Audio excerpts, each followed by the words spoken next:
Oke, pertama, apa saja experience atau pengalaman menarik saat melakukan development atau coding perangkat lunak ini? Nah, bagi saya pribadi, pengalaman yang menarik saat development adalah menerjemahkan UI UX ini dari Figma ke dalam code. Nah, kalau dari UI High Fidelity ini kan prototype-nya hanya klik-klik saja. Nah, setelah klik langsung lanjut ke tampilan berikutnya.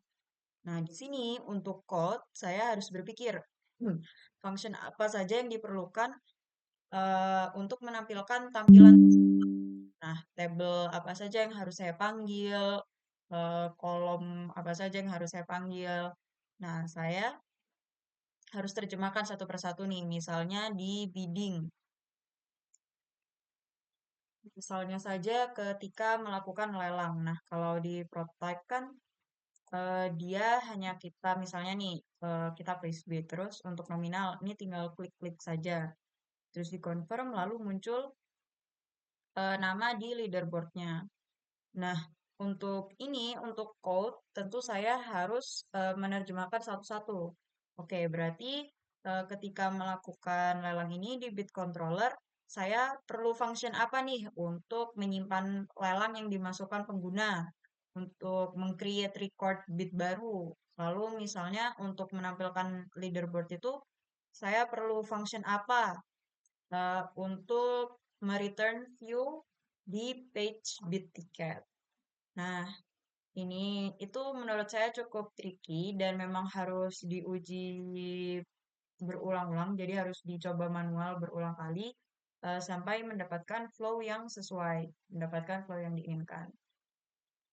Jadi misalnya ini kan kalau kita klik, nah untuk misalnya enter bidding, di sini tuh saya menggunakan function create record bid eh, untuk menyimpan record bid baru. Ini kan belum ada bidnya nih.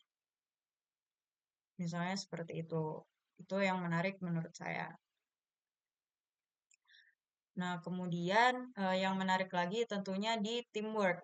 Nah, kalau di teamwork kan kami branch-nya pakai masing-masing ya, sesuai beberapa fitur yang kami kerjakan. Jadi memang dari awal harus sudah disepakati struktur database dan alur sistem sejak awal. Karena itu menjadi dasar pilar supaya kami walaupun mengerjakannya bisa paralel sendiri-sendiri, tapi ketika disambungkan itu akan tetap masuk akal kayak gitu. Nah, kemudian yang menurut saya menarik lagi selama development ini tentunya ketika menghadapi error-error. Jadi tentu saya sering menghadapi error, apalagi ketika sebelum semuanya tergabung ya. Pasti ketika awal-awal itu saya banyak mengalami error. Misalnya error menyambungkan dari bit ini ke payment. Ternyata rutenya ganti nama di tengah-tengah karena yang mengerjakan payment orang yang berbeda.